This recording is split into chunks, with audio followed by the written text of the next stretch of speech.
Productions. The Green Route merch available now on sourkidsmerch.com.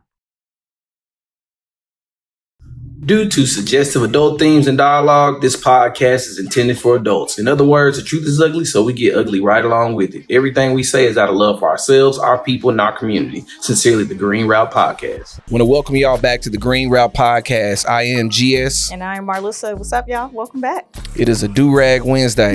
I like it. Thank you. Actually, it's from my good friend Cheyenne, Locked in Healing. She also does locks as well. Okay. Fire. I'll send her information. Like she fire. Everything fire. All right, Cheyenne.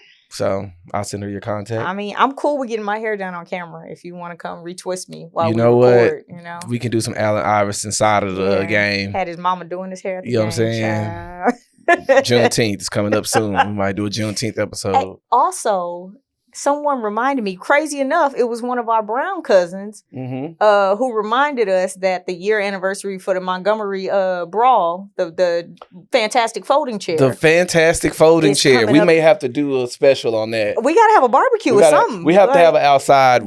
Bring your chair. And that happened in what, June? That was in June, yeah. Okay, cool. Walmart got them on sale right now. Okay, so we might have to stock up on it. I also heard that there have been, rumblings of just it's actually amongst our demo. Okay, people are pretty upset at the fact that there weren't enough people barbecuing on Memorial Day. People saying wasn't. I heard little complaints about it was a little genderization. Why the men ain't barbecuing? And it was an interesting conversation. What you're talking about. And I wasn't mad at it because you know what, I was like, I'm gonna be honest, y'all. I can do a lot of stuff. I can fix cars. I can cut hair. I can DJ. I can do a plethora of things. I can design That's a man stuff. Right there. That's a man. Can do a lot of things. But I have not perfected my grilling. I have not. I've actually never had any of your barbecue. I have not. Don't get me wrong. I've whipped some shit before. No, you can. I've never. I've had your breakfast. But I've never. Yeah. But I've never let people, experience my grilling. So I'm telling you, the next time I do grill, I'm making ribs. It's okay. I'm making ribs. We're going for ribs. He can cook though, and then. What was the limeade? I made some limeade, some that was like more on my Spanish side. That's how they did it. So I know a few things, but grilling, I'm gonna have to. I felt like that was a call to action. So we gonna table it. It was just an LA boy that put that meme up, right? That was like all the men asking who barbecuing. I didn't see that one, but I saw a lot of. I just saw a little, some reposting people's stories about it because I had somewhere to go, but I noticed that there were a few people who didn't, and they was just wondering. They was looking for the grillers. I love when my brothers grill, and usually it's the only time I get to see their toes out. You're right. I'm just saying. Shout out to my uncle, my uncles with the lemon pepper step. Oh, we are the uncles now, actually. It's us. We are the uncles. I'm taking sides to barbecue now. And the aunts. I'm taking sides to barbecue. Now, I think this is something that we gotta, I don't know if we need to have a come to Jesus meeting and just accept the fact that we are that. I feel like we haven't fully accepted that we are the new age uncles and aunties. And I hate that, like, if someone were to call me Unc, I'm gonna be like, man, I guess so. Over 10 years, 15 years. I'm in my 30s. Yeah. I'm 36. I'm strong in there. Yeah. I'm in there. I'm well old. And to them, 30s is old. Yeah. No, it's crazy. I also saw a meme a few weeks ago that was just like talking about going out to clubs and stuff in the summer. It was like, we not doing that this summer. Like, we the ones need to be throwing the barbecues and the cookouts now. Like, the kids need to be coming over here. You know what? And you're right. We just might have to make some shakes. So y'all be on the lookout for that. Be on the lookout for that. We're gonna actively get active. I agree. But I did not barbecue this Memorial Day. But I went to somebody else who barbecued. Yeah. I won't say that. I barbecued Sunday morning. Okay. So we could have like food, for the rest of the weekend. But yeah, we're going to get back to it. Yeah, we kind of fell off. All right, let's go on and hop into these topics. All right, y'all. Lose all these people. Topic number 1, getting right to it. So as you all know, on the news cycle right now, Rafah is what's being discussed right now. So if you don't know, Rafah is a part of Gaza. It is one of the most southernmost cities. It was designated as a safe area for Palestinians to evacuate to, according to the IDF. And we know, coming from the most moral, honest, top of the food chain, military group, that they were full of shit. Because what ended up happening was they ended up dropping a bomb. I want to say for sure more than one on Rafah. So just imagine being in a tent, being displaced for God knows how many weeks. And then when you finally settle inside of a cloth, someone burns it up. Yeah. Purposely, intentionally. It's a lot of war crimes happening, and we're just watching it. And to be honest with you, it is a lot. So for everybody who's watching, make sure you're thinking about, taking some time to breathe, taking some time to give yourself space to emotionally, what's the word I'm looking for? I guess I'm looking for I don't want you to feel like you need to fully detach, but if you need to, just for a second, decompress. That's the word. Yeah. That's the word I'm looking for. So decompress, because it was some bullshit. There is, it's more stuff I'm gonna say, but Mel. Yeah. So, the past 48 hours, maybe 72 hours, we have gotten news of the one place that was supposed to be safe in the southernmost part of Gaza was attacked. Now, what's crazy about this is the explanation. At first, it was that it was a grave mistake, and we're going to investigate it. And this came from Israeli Prime Minister Benjamin Netanyahu. And then the talking points turned into, well, there were two Hamas leaders who were amongst the civilians allegedly, right, that we were able to unalive with this attack. And so, of course, when questioned about the dozens more lives that were lost, then it was the gaslighting that we've been seeing, that, well, had Hamas not been hiding amongst their people, this would have never happened.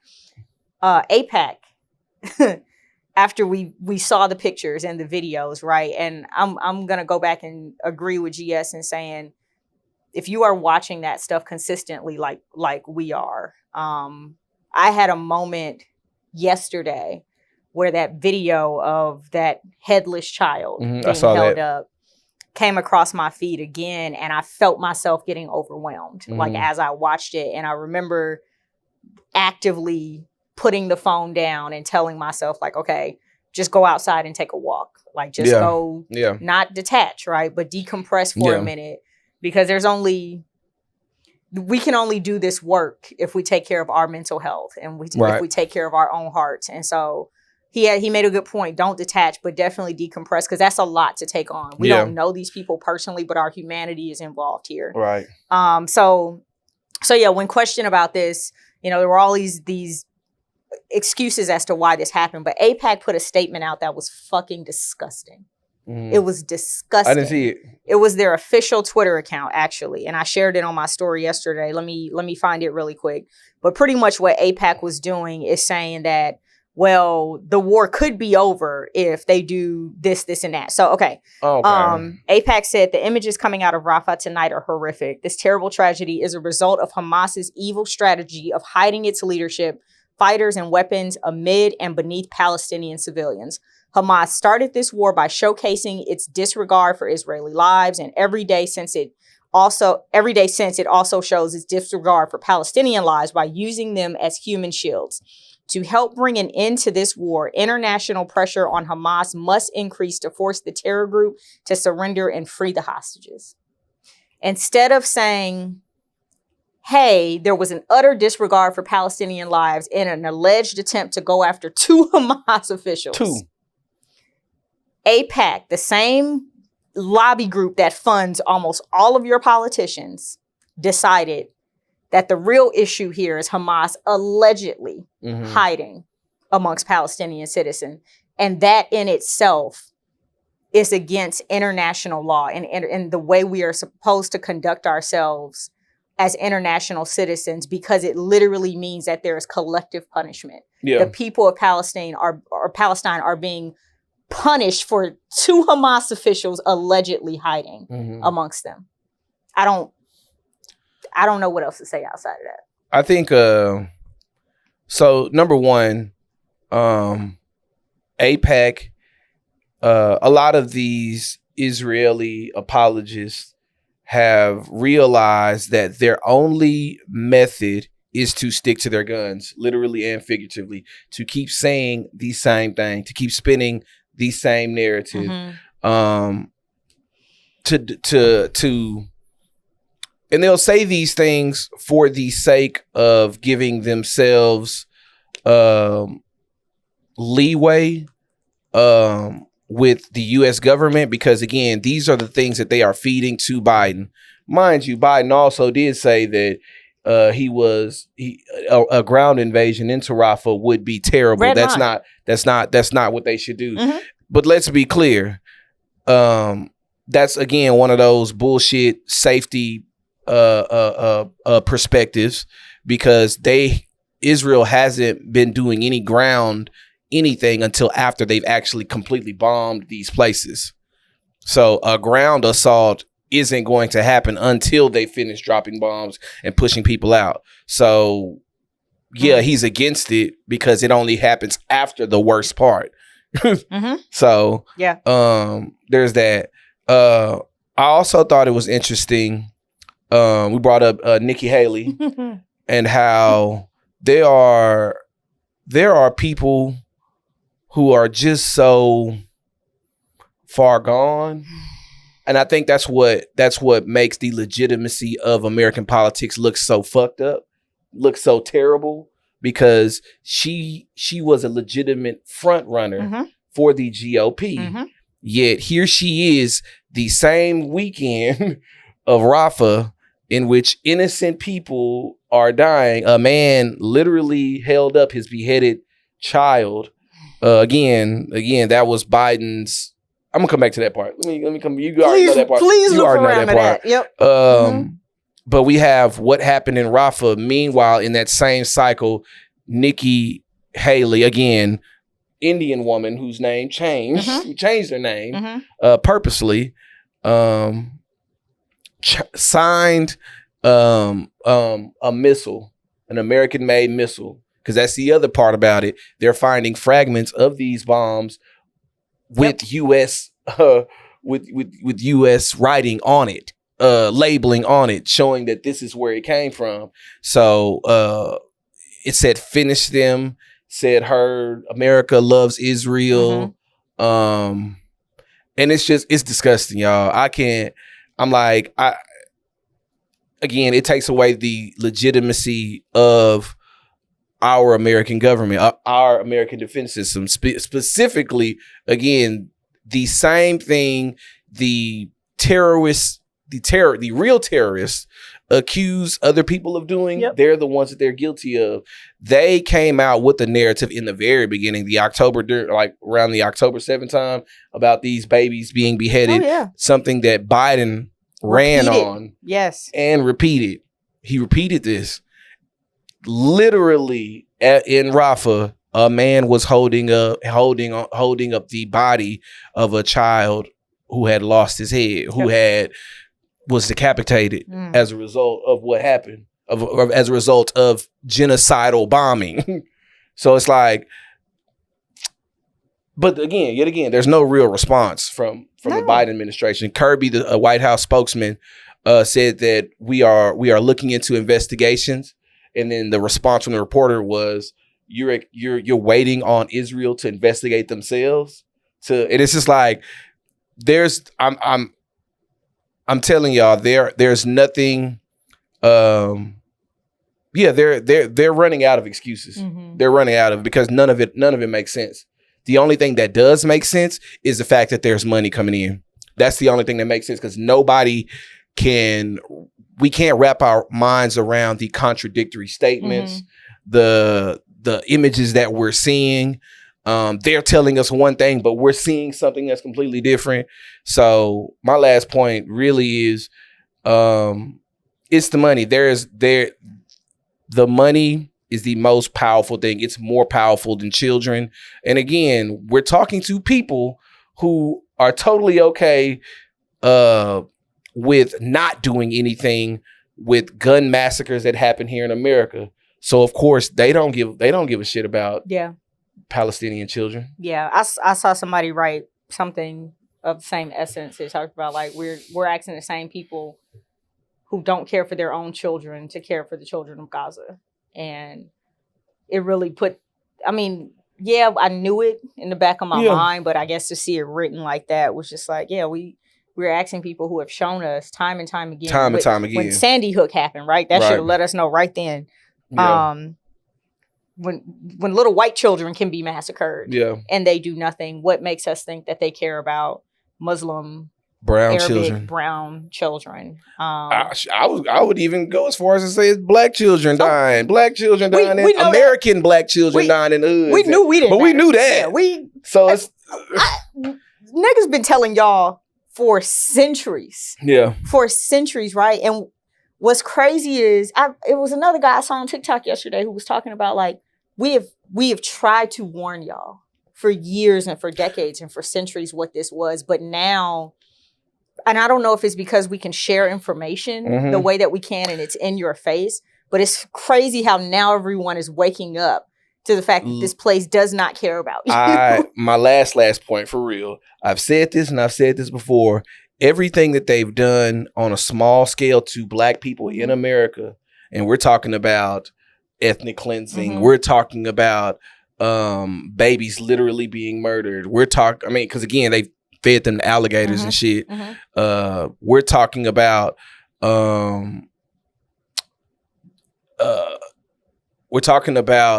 land being taken. We're talking about all kinds of things that they have done to us. Slavery.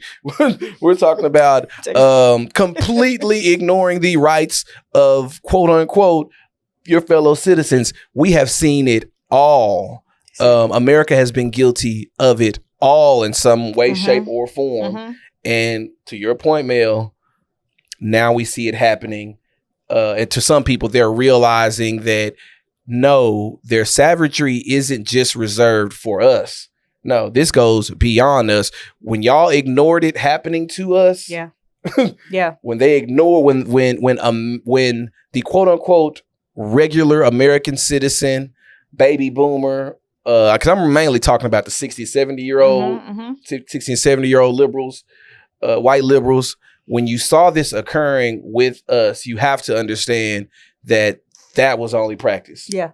It was only practice. That's it. So saying how much y'all would take. How they can do it, how they can get away with it. That's it. They're just exercising this on a larger scale.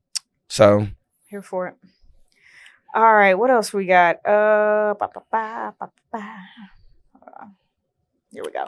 All right, y'all. Let's talk about what's going on down here in Texas, actually, with Uvalde. You wanna? Speaking of not caring about kids dying.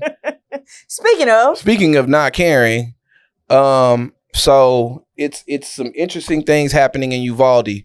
So number one, I want to send big props to the parents and family members of those children who were murdered because they, I want to say they have successfully sued the county. I want to say they settled for, I don't know, it was in the millions. Yeah, and I want to say they're actually coming after either NRA or the gun maker. Okay, they were coming after one or the other. I'm not sure, but I'm sure that they're coming after one or the other. So that's a plus.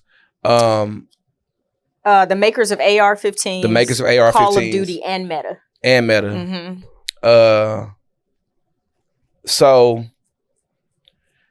I think the most interesting part about that is number one, they deserve to win. They deserve it. There are going to be now. Will I think that they win against like Call of Duty and Meta? Probably not. Only because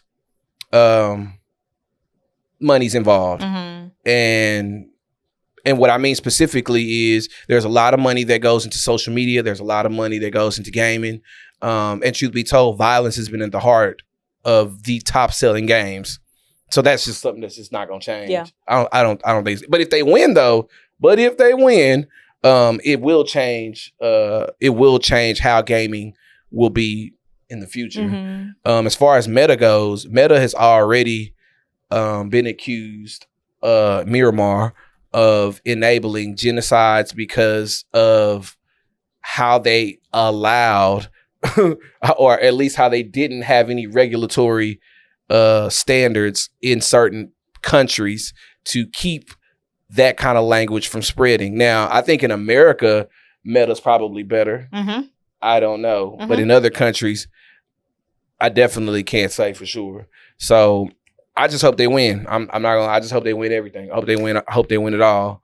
An even more interesting part to what's happening in Uvalde is they just had a runoff for their congressional district where Uvalde is, and it was between two people, Tony Gonzalez, a Republican, and a guy named Brandon Herrera. Brandon Herrera is a YouTuber. A gun enthusiast. His nickname is AK. So y'all already know the point I'm about to make with this. The amount of tone deaf the gall on that side.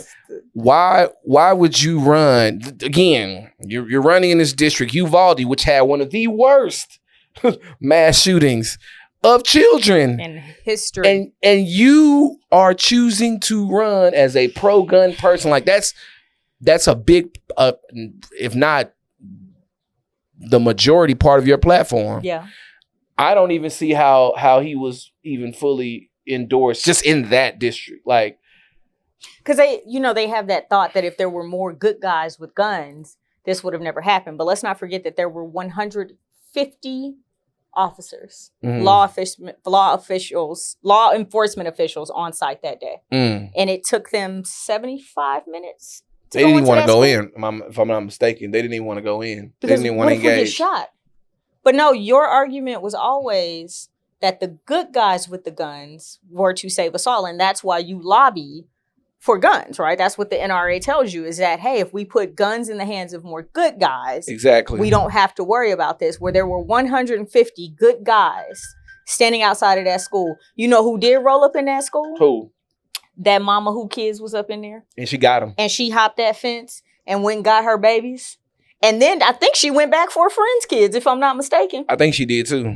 So I could see the platform that he could run on, because he's just using the same tone that other people around the country use. That's true. When they talk, when in the aftermath of these shootings, it's instead of let's talk about gun control and let's talk about background checks and let's talk about the fact that maybe we don't need militarized weapons in the hands of randoms around the country, they change it up and they say, well, no, it's not that we need, to regulate guns, is that you just need to make sure that the guns are in the hands of the right people. But again, I'm going to say this. There were 150 right people standing outside of that school when those babies got shot. And not one of them walked up in there and they had the same weapons across their chest. I remember seeing them stand around outside with all of their gear on and the same assault rifles slang across their chest, and not one of y'all wanted to go in. So they was playing cops, toy cops.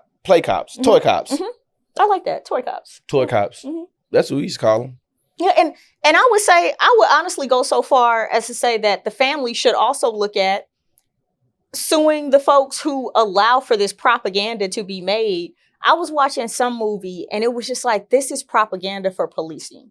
Because it was very much like, exciting, we're going to go in here in this tactical fashion and we're going after these bad. It was so scripted that it was like, it would make anyone think that this shit is cool. Yeah. That even the soldier movies you see, like, the propaganda. way that they lay out the American army coming in to rescue somebody. And you don't get to do that shit when you go to the army. Like, for most soldiers, none of that ever happens. And let's be clear, y'all.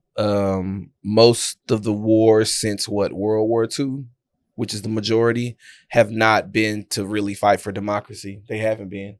So it's just like it's the propaganda for me. Like I don't understand. I know I do understand why, but it's one of those things where it's like it just shows us the level of not just tone deafness, but to me, savagery, the level of just disconnectedness and almost disdain for people who have been harmed by those same people that you're trying to prop up, or harmed as a result of those people not doing their jobs. So, I want to give, again, props to Uvalde, the families of the victims and everyone who's working with them. Shout out to Tony Gonzalez and I don't shout out Republicans, to be honest with you. I have no real reason to shout out the majority of Republicans, but I'm going to shout him out because when I watched his interview, he actually sounded reasonable in terms of his ideas on gun control. Yeah. He is one of those people who wants common sense gun laws passed. He wants a background check. He believes that if you're not over a certain age, you should not. Well, let's be clear. My perspective is nobody really should be automatic military grade weapons should be very limited to people. Very limited. And he was arguing for a limitation to it, which again, sadly is actually progress. Yeah. Like that statement saying that a 19-year-old should not buy a automatic weapon is actually like, wow, actually shakes the room, is kind of fucking crazy. Yeah. This is why they think Texas is crazy, which I understand. But yeah, you had any more on that one? No, I got nothing. All right, y'all. So moving on, it's a lot of GOP bullshit happening. So as you all know, let me actually make sure I say the correct name, because I don't want to mess that part up. But as you all know, the GOP has been striving to cut government agencies. Of course, they came for the Department of Education. Of course, they went for the IRS. They're coming for the IRS. First of all, they're attacking them presently. Yeah. But the new one on the list is the ATF. The ATF. So what's the reasoning behind this? What's the logic? I'll tell you. So what happened was this. There was a man named Malinowski. Okay. He was murdered by the ATF. They were doing a raid because they had a search warrant. Okay. They went for a search warrant to search his place because, let's be clear, when the feds come for you, they have a 90-something% conviction rate. So they're not wrong. We're not talking about local police officers. We're not talking about some county detective. We are talking about a government entity that had more than enough reason to believe that this man was in his own way contributing to the sale of automatic weapons and weapons in general. Now, is it legal to sell weapons? Absolutely. People can sell their guns. Makes sense. But there are also other ways that guns can be sold that lead more to them ending up in the black market. Okay. So they had reason to believe that not all of his sales were legal, which is crazy because it's so easy to sell any kind of fucking gun. Like, I think there's really more to that story because, again, now Conspiracy Hat coming on right about now.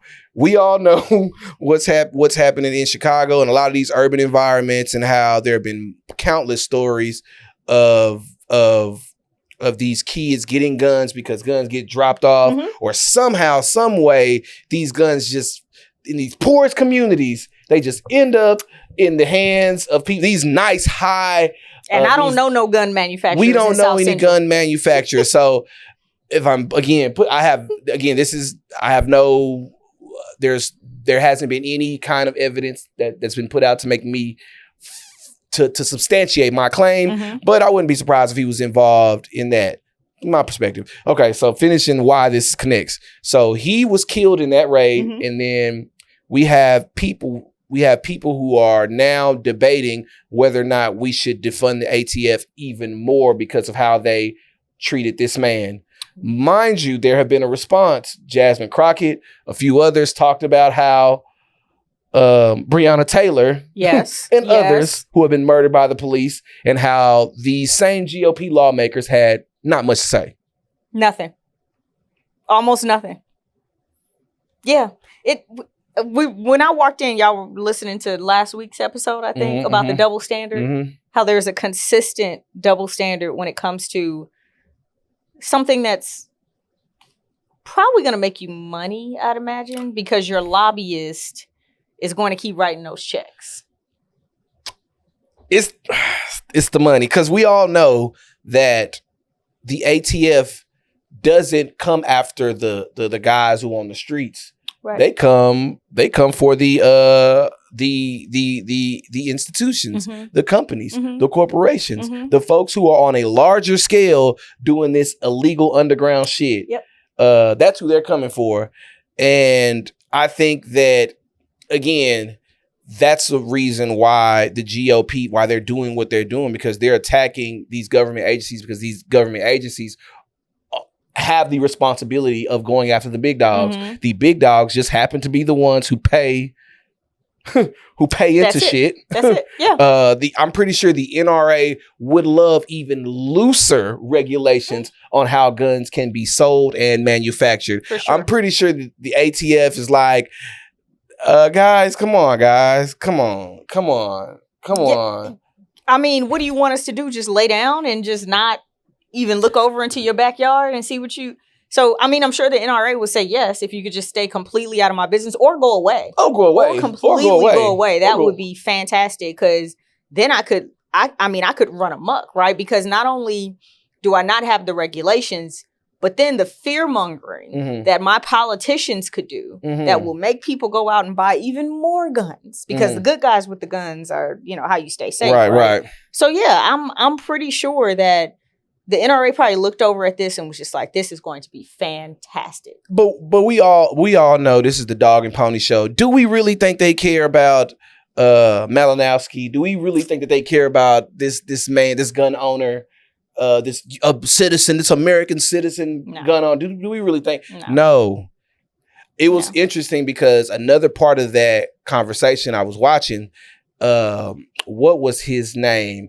The guy who used to be the pro wrestling coach who allowed sexual assaults to happen. What's that congressman's name? I can't think of his name, but I'll find him. The pro wrestling. Remember he was in his hometown. He was a pro wrestler. I'll find. Here. This is him right here. I'm gonna show him to you. But basically, he was. Y'all will probably look that up another time. Jim Jordan. Jim Jordan is who I'm talking about. I didn't know he was a pro wrestler. Jim Jordan is who I'm talking about. But it was interesting watching them go over the details and basically talk about how this man's, rights were trampled on because the ATF agents didn't have just listen, this is stuff they were saying. ATF agents didn't have a camera on. Oh, you're kidding. They didn't give enough time after the knock to even go in. They're all very cognizant of these details. And yeah, exactly. Sound familiar. Yeah, you see Sound real familiar. You see how they're so selective. That's crazy. About how these particular details are actually really fucking important. But it reminds me of like when you in a corporate meeting and you say something and somebody act like they don't hear you, and then 5 minutes later, like, hey, I got an idea, and they just repeat the shit that you say. I just said. Like, this is what it sounds like to me.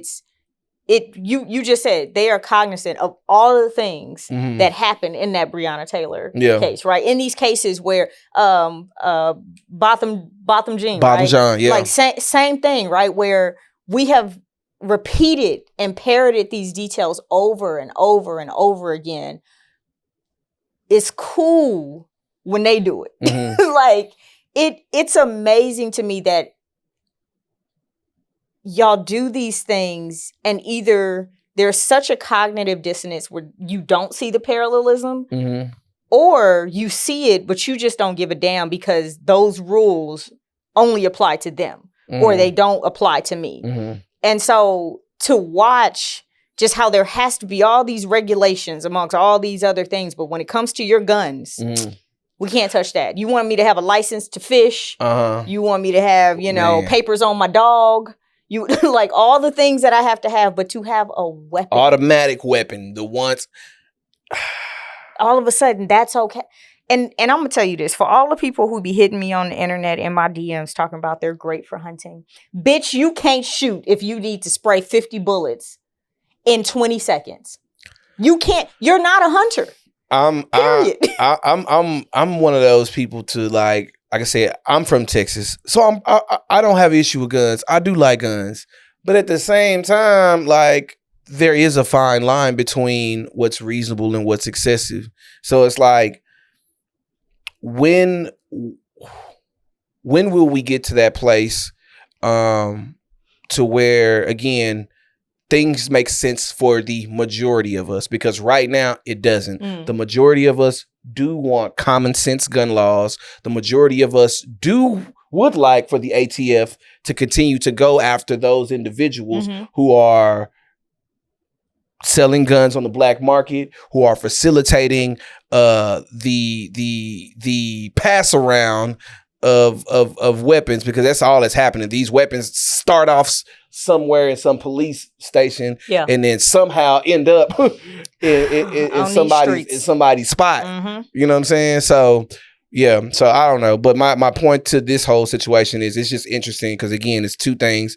Another government agency being defunded and then another sign that the GOP is completely full of shit. Yet another one. Yeah.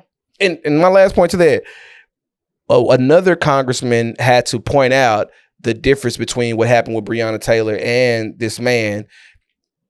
They went inside this home and this guy shot first and they shot back and it killed him in his house.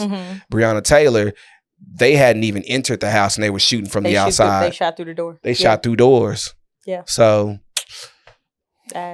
more bullshit that again the GOP was not that upset about. I'm trying to figure out where we living. So at this point, I don't know if we're gonna make it the rest of our lives. We're gonna see. We're gonna see. America is an interesting experiment.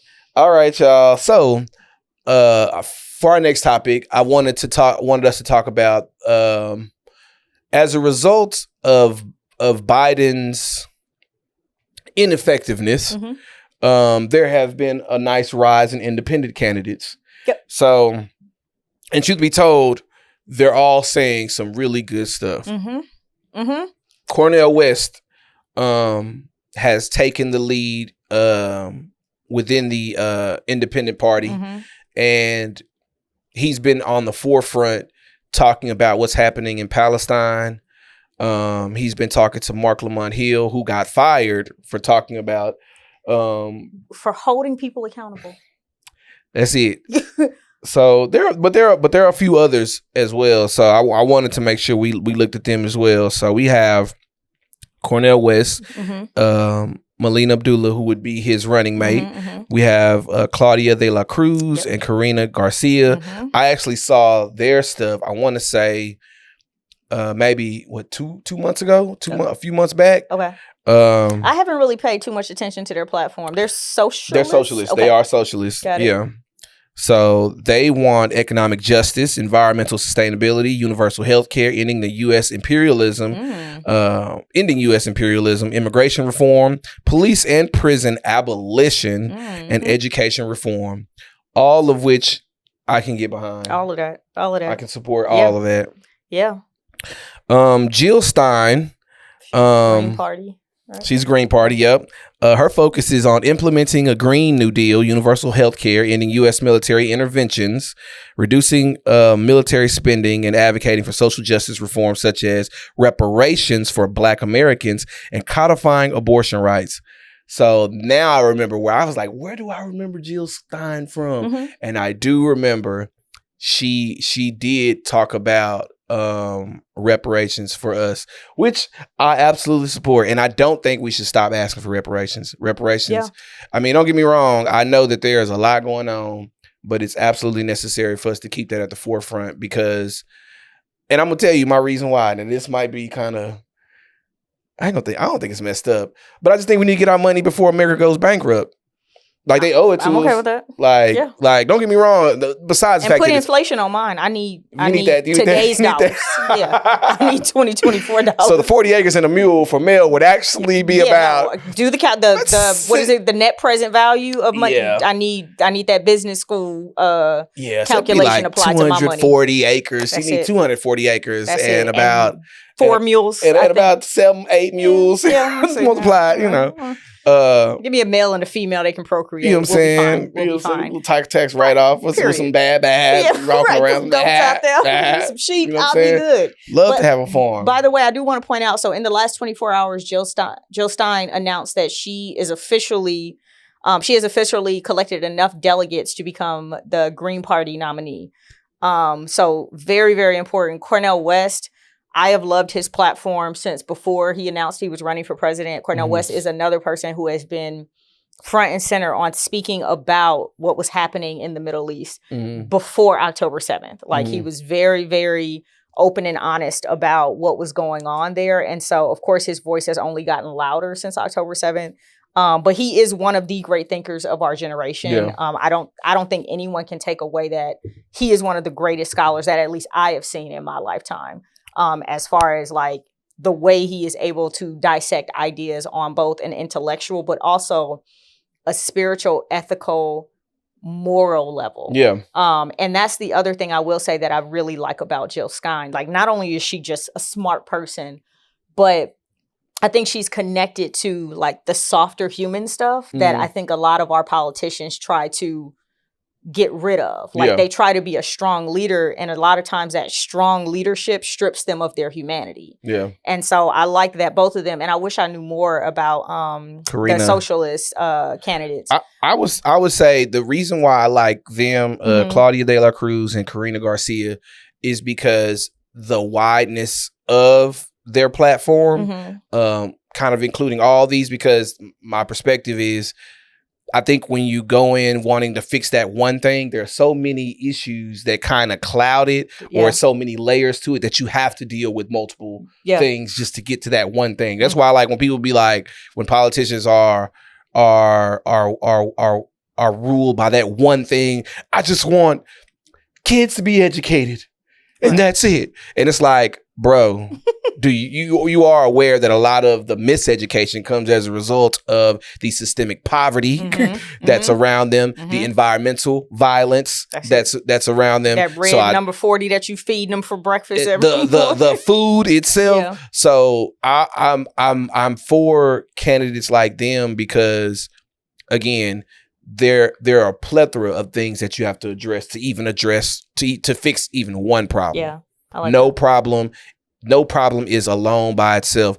All of these issues within our communities are interconnected. Yeah. So I like that.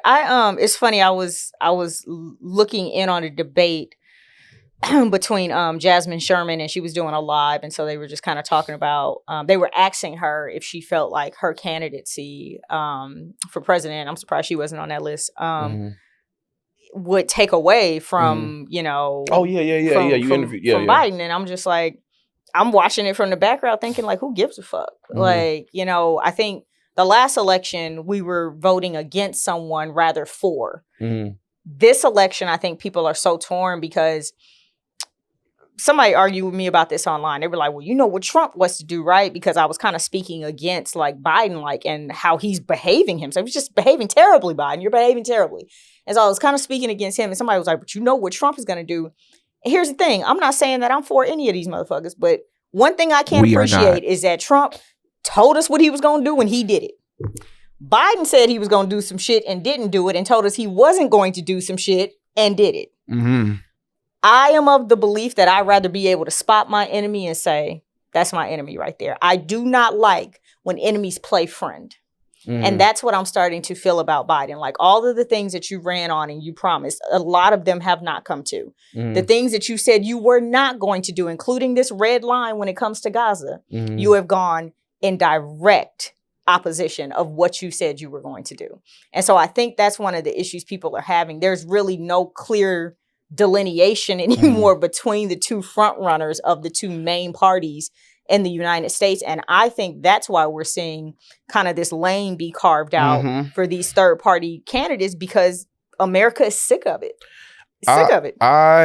When I think about Biden as, and this is my last point, I think about Biden as like that auntie who got the kid, the teenager or young son who got, a mental health issue for whatever reason. And be fucking up shit. Bad as hell. Just be fucking up, just fuck this. And they tell you, if he do this one more thing. One more thing. Well, if he, I'm putting him out. I'm done with him. But never does. Yeah. And also, if you want to go against her, you know what she gonna do? She gonna sick her son on you. That's it. If you go against her. That's it. A lot of us got aunties and family members like that who can't control that one kid. But they talk a lot of shit. Because they can't be embarrassing them. Embarrassing. Yeah, I got family members. I'm going to count to 3 and then they get to 3 and then nothing happens. So, yeah. So Biden has no, and I hate that when people try, well, you don't want Trump. You don't want Trump. No, you know what I want? I want America to get what they deserve. So if America says that they are if the American government, let me be very clear, if the American government says that they want to continue to get paid by these outside governments and outside entities, and as a result, they want to continue to allow genocides and imperialism and all that, they want to continue that, you know what?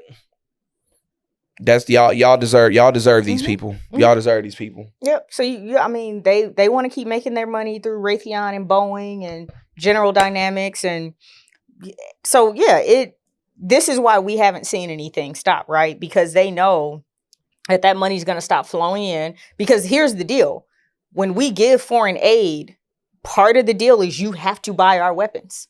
So it's crazy. When you really think about it, we're taking money out of this pocket saying, hey, here you go. Taxpayer money. Only so you can give it back to American companies by way of it's the dumbest shit and it's one of the biggest wealth transfers that happens under the guise of helping our allies. It is the unholy alliance. It is the unholy alliance of corporations and government. I think for years they've tried to scare us and into don't combine church and state. Don't combine. They've really tried to like really scare us into like not like that. The founding fathers didn't want that. You're right. They may not have wanted that, but the real unholy alliance is government and business. That is the real unholy alliance that is already taken over, and it is too late. It's too late. Yeah. It's too late. It's already in there. I'm working on an article right now. So today, I didn't even get an invite. Usually you get PR announcements about these things, but there's a new General Dynamics plant that opened up in Mesquite today. There was the grand opening today, this morning.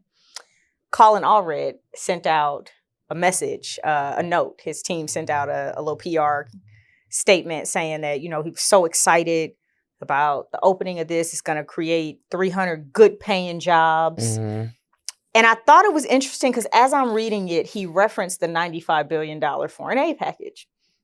But in the headline, it said, to further support efforts in Ukraine, we celebrate the opening of the General. And I was like, why wouldn't you say anything about Israel? Because General Dynamics manufactures the shelling for the bombs that are being used right now in Gaza. And I just thought that was interesting.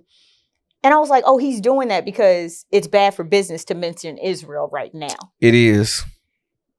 And so someone's PR person from General Dynamics and from Colin Allred's team got together and said, hey, don't write it like that. this is the problem, y'all, with what Gabe just talked about this relationship between big business and government. They are all in cahoots. And so when we are in the streets protesting, saying, hey, we shouldn't be sending foreign aid, they don't give a hot damn because they have stocks wrapped up in that company and a whole lot of them. So the moment that $95 billion package was passed, and they knew that Boeing and Raytheon and Northrop Grumman and General and all of these companies were going to start getting money back from our allies that we gave foreign aid to, our lives and what we wanted completely went out the door. Because it meant that their pockets was about to get lined. They don't give a damn. That's it. That's the point. That's the example I'm talking about. That is that. It's sad. What was we even talking about? Shit. Third party candidates. So yeah, y'all vote smart. and wrapping that part up. That's the reason why we now need third party candidates, because the candidates that we've been having to deal with, they're all paid by the same people. Again, this is something that we knew, but we feel like a lot of people still felt like they were in the dark about it. But I think that those same people are now coming to understand that it doesn't matter when it comes to them now. And it's their fault. They're making it so that it doesn't matter. Can I read this one comment? Because I really want y'all to stop saying this bullshit. So the first comment on this news cycle about the third party candidates, someone says, please stop propping up third party presidential candidates. You'll just be diluting a vote that means another Trump presidency. Talk about third parties in a state and local elections. Build up third party infrastructure so these candidates are actually formidable in the future. I have a response to that as well. Please. No, you go first. I just want people to stop saying this. Saying that. Like, and what I want people to understand is this. It is not the fault of the people for looking for alternatives. You cannot blame the people for looking for alternatives. The blame goes solely on the candidates. Read my lips. It is their responsibility to make us vote for them, to make us want to vote for them. If they are doing such a shitty job in the world, you cannot expect us to just turn a blind eye just because we want a red person, we want a blue person, we want this, we want that. No. Again, it is not our responsibility. It is their responsibility to do what's right by us so that we don't even have to look for other candidates. That's it. That I should be so sold on my candidate that I wouldn't even look. It's like being in a relationship. I'm going to treat you so good that you ain't even got to look nowhere else. I'm going to argue against that. I ain't even got to be 100% sold. I just have to believe that there is some level, there's some standard of humanity. That at least I know that they're not going to enable famines. Well, I thought that in the last election, remember? That's true. And damn, the standard is still. And he broke my heart. I thought I was going for the person who, was just going to be better than what I was seeing. Because he was definitely talking about some humane, him and Kamala were definitely talking about some humane shit leading up to their election in terms of treating migrants, handling migrants, finding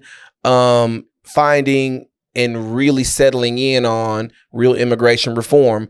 But what ended up happening, they ended up both coming on TV and saying, don't come here. We lied. We're not really down for any of that. Yeah. So you're right about that. No, I want to be in love. Like I want to look at my candidate and I can't see nothing else. Like, because the last time I chose what I thought was better than what I thought was the worst. Like I said, like I'm drafting divorce papers. We are both still searching. So for those people who comment shit like that, just know it's not gonna stop. It's not gonna stop. And eventually, truth be told, the way the shit is handling out, eventually they're gonna get bought on a specific issue that affects that Instagram commenter, and he's gonna realize, damn, y'all really are choosing businesses in their needs over us. So commentator, whoever you are, I hope it doesn't happen to you. But when it does happen to you, I hope you go back and look at that list of alternatives. Yeah. So. I think remember when Cat Williams was like maybe we don't need maybe we need to date a president for a while, see how things go. Like, I wish there was a way for us to like trial a president. I would say my wish. I think trial and error would work. But truth be told, it's one of those things where it's like we need them to implement something to see if it can work. I would say on the ballot, what needs to happen is you can either choose Donald or Joe, but then they need to have an open slot where you can write in a person. And I think that in every state, like, it doesn't matter if they have the numbers, because you have to have a certain amount of delegates within your party. You have to have a certain amount of money you've campaigned to fundraise to even get on there. And I think all that is bullshit. But I think that if they would just have a line on there, and then we could make Marlissa the face of this. Let me tell y'all, I'll take it, because I'm bringing a council with me. There you go. This has to be the most difficult job in the world. It has to be the most difficult job. And so it's funny, I actually sit around and think about, if you were president, what would be the first thing you would do? And my first thing would be to get all the people I know that are smarter than me and who are like incredibly humane, just caring the experts, people, the folks who know in the room, people you know, say, like, to ask the question, what's first? Like, day 1 through 30, what do we do? And it's crazy, because that means that I am not psychopathic enough to ever be president, because I don't think of myself enough to think that I could do this job by myself. Right. Like, but yeah, if it ever were me, I promise you, it would be a call to Gabe, to Nathan. I would love to be a part of your council. Like, I can already I'd wear my do-rag to the White House. It's fine by me. I'd wear my do-rag to the White House. I can already tell you probably the first 4 or 5 calls to the people that I would make, because again, these are people who I know are smarter than me, who are well informed, but who actually care about people. That's the biggest thing. You can be smart and an asshole. I don't want none of that. Like, I would make those calls so that I'm like, the least of us, right? How do we take care of them first? That's real. Like, that's real. That's the Christian thing to do. So that means I will never be president of the United States, because I don't think the way that they do. Sadly, we gonna figure it out. We gonna figure it out one way or the other, y'all. But yeah, so yeah, y'all check out all those independent. Check out those independent candidates. Listen to their platform, because again, it's a breath of fresh air that we all need. We need to be, at least know that there are people who are trying to be on the ballot who are actually for things that we need. That's it. All right, y'all. Last but not least, let's talk about I think what could be like a really dope music festival that just stepped on the national scene. So this past weekend, y'all, Dallas hosted Togetherland Festival. So this is the second iteration from festival creator Jay Carter, who started One Music Festival in Atlanta. So I think it's about 15 years old now, One Music Festival. So he named the one in Dallas Togetherland, TWL, get it? One Music Festival together. I did not get that. Very cute. And yeah, y'all, so Gabe and I got to kind of have some insider knowledge of the festival before it got here. And I wasn't worried that it wouldn't be good, but I'm gonna be honest, I did not think it was going to be as good as it was year 1. Like, I agree. Dallas showed up. Dallas showed out. Shout out to my city. Yeah. I think we represented well. Again, there's some critiques we had. We'll talk about those, but overall, a dope experience. Yeah. I think they chose the right location. Fair Park was perfect. I think the organization of it, I think, was really good in terms of the placements of, of course, the main areas, the side areas, where everybody was in their chairs. And it was interesting because, like, at some of the past festivals I've been to, they've never really had like a legitimate just chair section, but I was like, being that Togetherland was us. Yeah. We was like aunts and uncles and aunties in the back. Yes. I was back there like this with my leg like this, enjoying it. I love being able to smoke a blunt outside. And that was a cool thing. I was literally And I brought the backwoods out, so I didn't even do no regular papers. I brought the woods out. We were big smoke. We was big kicking it out there, and it was, it was security out there. It was police out there. But they wasn't. I didn't see them bothering. Nobody was bothering nobody. When there was issues, I respect the fact that they, there were points in the show where they stopped just to make sure that emergency services got to them. So I definitely had a great time. Yeah, it was good. And y'all, the lineup was crazy. So again, for it to be the first year, their lineup was just incredible. So day one, the closer was Summer Walker. Before her, you saw, was Jeezy day one? Jeezy was day two. Day two. Who was right before Summer Walker? Day one. I'm trying to think. 3 6. Yeah, 3 6 Mafia. 3 6 was out there. We had a special set, Baby. That was day two. That was day two. That was day two. Yeah. But yeah, I mean, so you had Lil Wayne closing out on day two. That was incredible. You had Jeezy, 3 6 Mafia. You had Drew Hill. So they even what I loved is that there was a great bridge between the generations. It was. You saw stuff that we grew up on versus like rappers and singers that are coming up, that may be more my nieces and nephews, like generation or whatever. But the sets were incredible. Whether people had live bands or whether they had tracks and clicks in their ear or whatever, it was just fantastic. The music was incredible. I also got to give a shout out to the team because Dallas has experienced some crazy weather in the last 4 or 5 days. Just that by itself. So Sunday morning, a crazy storm came through, tore up the fairgrounds. So they were supposed to open the doors at 11, I believe. They had to push it back because when they got to the fairgrounds and realized what had happened, it was like, okay, we can't let people in. They had to rebuild some stuff or whatever. So they end up opening doors 1:30, 2 o'clock, push the show back.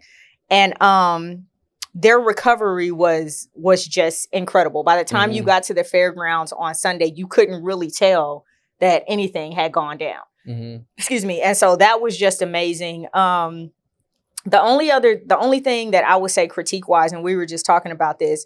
So because of the weather in Dallas, it was very humid and very hot. So Dallas is always hot right around that time of the year. But this humidity was on another level, and it was because we had all these storms kind of sitting over the city. So you walk outside and you immediately start sweating. It was one of those New Orleans, Houston type of weather. And so days of drinking, right? Because we probably all started drinking Thursday, Friday. Yeah. You had people that were out there in that heat. Some people were not dressed correctly for Dallas heat. And you did have a lot of people flying into the city or driving in, so maybe they weren't used to it.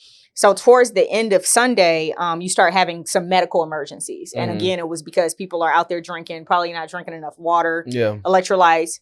But even with that, I appreciated the guy who got on the mic right before Wayne, and he was very good at controlling the crowd's impatience. And making sure that people work together to get medical services.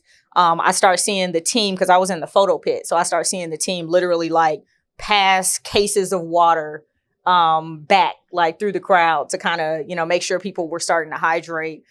So it could have been a really bad situation, but it ended up being okay. And Lil Wayne was able to do a fantastic closing set. And yeah, I'm just excited for them to come back, because it sounds like, based on a conversation I had, that, they plan on coming back next year to the city. Yeah, I was going to say, with my critique, just similar to what you said, and even the suggestion that you said before we started the pod, but just having a, what did you call it? A swag bag with water, with electrolytes. I think that would be cool. Just having larger labels as people walk around, where you can get water. I think that would have been helpful. I love the Dallas. Shout out to Baby. He did that. Yeah, bringing out all. He was. I think what I liked about Togetherland, specifically within his set, was they got the right people. Like a lot of my DJ friends, DJ She Real, DJ G Smooth was out there. I saw Fife. Fife was out there. I think 240 on the Dash was out there. Freeze. Saw him. Freeze was out there. DJ Freeze was out there. DJ Kenny Lofton, you know what I'm saying? So it was a lot of dope DJs and a lot of dope Dallas personalities just intermixed in with everything to help it go. And so for Bebe's part, when he brought out those artists to perform those songs, it was like, yep, this is it. Like, every person that came out, I was like, it just gets better and better. Look, it just kept getting better. I was here during that golden age of Dallas music, and I'll give y'all this real quick. There was a point in time in Dallas to where, you know, the club would go from, 10 to 2, right? So usually it was like 10 to about 12:30. You know, they doing everybody music, But that last hour and a half, that last 2 hours or so was nothing but Dallas music. And what Bebe put out there was what I remember. It was so what good. I recall. And this is nothing but us dancing, having a good time. And I'm glad they did that because there were, like you said, Mel, there were folks I was sitting next to folks from Mississippi. It was funny because it was like 3 different chair groups. Neither of them knew they were from Mississippi until somebody said something on the mic. And it's like, yeah, Mississippi. And they was like, yeah, oh, you from Mississippi? And they just had a little Mississippi connection. I love it. So I love the fact that out of town people, out of state people got a chance to experience Dallas music culture. Yeah. So props to Bebe, props to Spain. Props to Lil Will, props to Big Tuck, props to I saw Charlie Boy up there. Charlie Boy. Dero, definitely shout out to Dero. Dero was in the building, you know what I'm saying? Who else? What's his name was on stage? Young Nation was on stage. They did their thing. I saw Gunna up there. What was the dude that was up? Oh, Four Bats. He came during Summer Walker's set. Okay. He did a song. So that's Dallas right there. But that was like new age Dallas. So it was good. That was a fire surprise. It was good. So in my follow up, because I did a follow up article for each day, and in my day 2 recap, I think my headline was something like Hollywood Bebe set confirms that hip hop reigns supreme in Dallas. Oh, for sure. Because there's no way that you could look at that set or even just stand out there. And I was working, and at one point I forgot I was working, and I'm up there like enjoying. Megan took the camera from me. It was like, man, I'll take pictures, because I was like, every person that came on stage, it just got better and better. And I think one thing that I didn't realize is that there were songs that were being performed that I didn't even know came out of Dallas. Oh, okay. And so I was like, I just didn't even realize like this came out of, and so it let me know that even while I was growing up in LA, I was getting Dallas music. I just didn't know it was from Dallas. You didn't know it was Dallas? Like, what song? Give me a song you didn't know. I would have to go back and look at the video, honestly. But it was almost like, so they definitely played their best hits, and which was smart because you had people from all over the country here in Dallas. Yeah. So you want to make sure that you're kind of playing something with national syndication. And you could tell. So when I'm in the pit, I looked back at the crowd and I'm like, I know all these people are not from Dallas, but the way they were partying lets you know that, like, yeah, you grew up on that shit. It made me proud because, again, you know, I know club culture gets bashed and all that. And but it just made my heart happy to see, you know, the partying aspect that we as like, because we heard that music first. It was here first, and we championed our music. Same way, of course, in LA. How y'all do in LA as well. But we championed it, and it was just good to see 30,000, 15,000, 10,000 attendance crowd just vibing to, you know, our music. Also want to shout I gotta give Togetherland props for this. The amount of black owned businesses that were out there 100%. Being supported was dope. Shout out to Fusion. Shout out to Fusion's restaurant in Richardson, Fusion Vibes. Man, shout out to Art Overdose. Art Overdose held it down. They had a spot. So it was a lot of black owned businesses just lined up that people could support and show love to. And I love that Togetherland like did that. Because let's be clear here. That is something that's like one of those details that I think falls the wayside at some festivals in terms of getting vendors who are, you know, connected to the crowd, part of the community. Yeah. So, you know what I'm saying? So for y'all who are not in Dallas, Fair Park sits in South Dallas.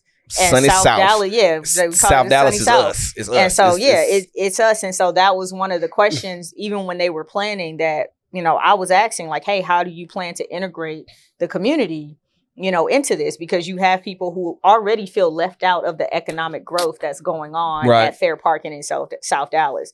And so I don't know who they put on that, but whoever was on the team that was in charge of ensuring that not only the businesses from the community were there, but you definitely had, like you said, artists who were up and coming, were there, even if they weren't on the main stage. You saw them on the two, you know, kind of backstage. Toyota had a setup, and then there was another stage, like kind of over near the back. So that was fantastic to watch, you know, some up and coming artists be able to perform on those stages. And then even the media coverage. So that was a cool thing too. You saw a lot of the local publications being able to get at not only like access to the event before time, but, you know, just kind of be there with the NBCs, with the Dallas Morning News, and like with the big national syndications to be able to be involved. So Jay Carter and team, y'all did a great job. Props. And yeah, I mean, he's from New York, right? He went to Atlanta and made this incredible festival, and now he's, you know, really trying to put his stake in the ground in Dallas. And honestly, I'm gonna say he did a fantastic job for year one. Props. I would not be surprised if the city is like, okay, how can we get him back next year? Let's make it happen. So we be in full support. Love it. So y'all, that wraps up everything. We're gonna check in real quick. How are you feeling? How are you doing? I am feeling really good. I was tired as hell this weekend after being on go, but got to chill on Monday. And yeah, we are back on regular scheduled programming. Dope. So yeah, it's all good. How you feeling? I'm feeling pretty good. I learned some valuable lessons this weekend. Okay. I lost. I don't even want to say it because I hope that it pops up. But I lost my main controller. I'm a DJ as well, so I lost my main controller. I don't know how. Now tell me what a main controller is. My DJ controller. You lost it? Or it was. I don't know what. I don't know where it is, and I'm trying to hold out before I buy a new one. But the lesson I got from it was a wedding I did. And it was a fun wedding. Shout out to the Moats. Congratulations on your nuptials. I'm glad I was able to be a part of it. Had a great time, fire time. I had too good of a time. I guess I was overwhelmed packing up everything, and I may have either left it there or maybe just, I don't know. So the lesson I got from that is this. I have to be careful on how much fun I have, because sometimes like you can have so much fun doing what I do that you forget the necessities, the business side. So it was a nice little slap on the back of the head. The weekend overall was a great time. But that was one of the things that kind of was like, it just kind of reminded me that you got to stay sharp in business. You got to just stay on top of your stuff, and you got to protect your assets. I was about to say, because that's your money. That is an asset. I'm gonna buy another one. So the venue, like, they didn't. Nah, they couldn't find it. I talked to the bride. She went back up there to check on to look for stuff. It wasn't there, so I'm not sure what happened to it. But that was like, But overall, the weekend was good. It was another important lesson that I learned. But I'm gonna talk to my podcast partner about it. It's some interesting stuff. But it was cool. No, it wasn't bad. It was cool. Right. It was cool. All right. But life has actually been pretty good. Minus the bullshit, life has been great. I love it. You know what? I will say this. I had a tree fall on my house yesterday. Oh, the storms. I'm not gonna even lie to y'all. It was crazy, but I like watching stuff like that. I like maybe it's because I don't know. Like when I was a kid, that was one of my dream jobs, to be a storm chaser. Okay. So maybe it's still in me a little bit. I don't know. You just send me pictures. Just send you pictures. But I'm sorry. It fell on your house? It fell on my house. So did it damage anything? So the part of the roof is going to have to be replaced. Okay. But I mean, I don't have a hole in the roof, but you can tell. But anyway, so the storm came through yesterday morning. And I'm in there, people are texting me like, hey, you need to get dressed, put shoes on, because it started getting real. So I'm getting dressed or whatever, put the harnesses on the dogs. That's just in case, you know. And I hear a big boom and like my house shakes. And I was like, the fuck? So I'm like, okay, it had to be a tree or a branch or something, right? Mm-hmm. Of course, I'm not going outside yet. I don't want no parts of what's going on out there yet. It was going smart person. Down, y'all. Smart person. It was going down. And so I finally get out, like once everything kind of clears, my trash cans are up the street. And I look to go get the trash can. I walk down like the side of my house. And I look over and I was just like, oh, that's why my house shook the way. Yeah, a whole tree. And a whole tree had literally like sheared in half and fell on. Thank God it was just the corner of the house and then it rolled off. Because like had it planted, it probably would have been an actual hole in my roof. Yeah. So there's that. And then I think I got to get a new water heater. Because, you know, that's that homeowner shit. And then my fence broke because of the storm. Look, so y'all, this last wrap up is brought to you by Adulting 101. Is ghetto. Life and is then last thing, I need a actuator from my car. Oh, because your heat isn't working, your AC isn't working. It's all blowing out through the floor, not through the actual face vents. The door actuator. I've seen that as well. So yeah, that's all the ghetto shit that I have to go do. But I'm so grateful for insurance, and I'm so grateful for being able to afford insurance, specifically on my house. Mm-hmm. We thank God. And yeah, like as I was kind of thinking through all the things that are about to come out of my pocket, I was like, that roof would be the most expensive. So I'm so glad I don't have to pay for that. And then they'll fix the fence and they'll pay for the actual tree to be removed and, you know, grind it. They might pay for a new tree. I don't know. We'll see if we can put that in a quote. But yeah, and then the actuator was only $40. You know, so I'm gonna go get that put on. So I'm like, and then water heaters are super cheap these days anyway, like maybe $300. So I was like, you know what? I'm just grateful for the means to be able to handle all of this. Right. And for the time. That's another thing we've been talking about, like being able to sit down, cook dinner, watch a movie.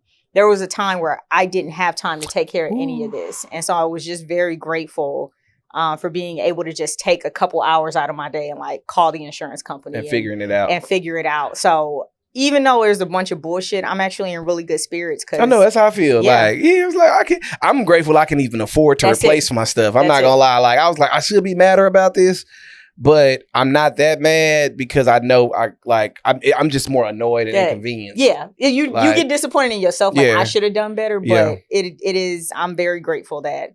When you were talking, I actually thought about that. I was like, you know, he can afford to pay for one, which is a blessing in itself. That in itself, y'all. So, all right, y'all. Yeah. So let's wrapping up. We're gonna say we'll say this that adulting can suck, but with events and the right people, you can have a great time, in spite of what the government is doing, the bullshit that they're allowing. Just continue to do two things. Amen. Number one, stay informed. Because again, they'll have you hating the people that they are hurting and have you loving the people that are doing the hurting. So stay informed, number one, but also make time. What was the word you used earlier? Make time to decompress. Yeah. Decompress. And we decompress with Togetherland. It was a great time. It was a good time. Yeah. Good time. All right, y'all. I am GS. And I'm Marlissa. See y'all. Peace. And it still wouldn't be enough. And they are lucky that what black people are looking for is equality and not revenge.